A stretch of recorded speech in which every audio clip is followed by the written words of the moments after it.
Thanks. Joining us right now in the studio are two political analysts who've been here all night, giving us insight into the presidential showdown in Iowa and beyond. Attorney and former Missouri Representative Jason Grill, a Democrat, and Republican Annie Presley, currently a political strategist at the Bryan Cave Law Firm. You've both seen a lot of presidential campaigns. What are your initial impressions tonight now that the near final results have come in from the Iowa caucuses? Well, this is great news for Mitt Romney. He's put a lot of eggs in this basket, and since he was second in Iowa last time, it's really important that he win or come in second this time to continue his momentum.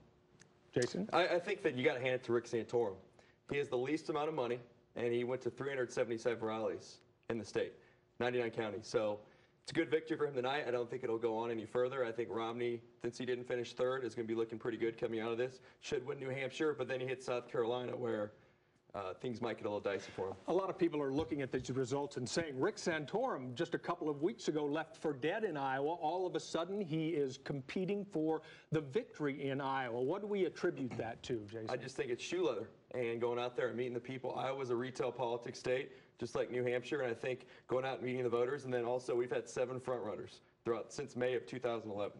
They've just all got knocked off, and Romney's been a weak front runner, and the next guy steps up to the plate, and I think that's what's happened so far. Annie, Santorum in a state like Iowa with a lot of Tea Party emphasis, a lot of social conservative emphasis, is that one of the reasons he's doing so well? Absolutely. Santorum is the preferred Christian candidate, the very conservative candidate, and Iowa is considered a Christian conservative state.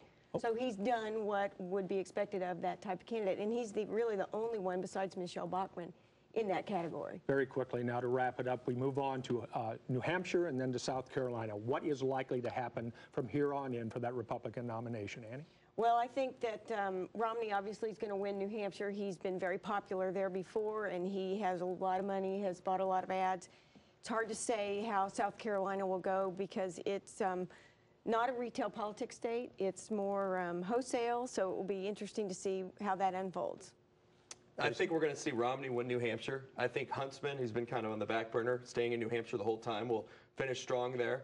It's interesting to see what Paul does there as well. And I think in South Carolina, it's going to trend more towards the more conservative candidates away from Romney. I don't think he will win South Carolina.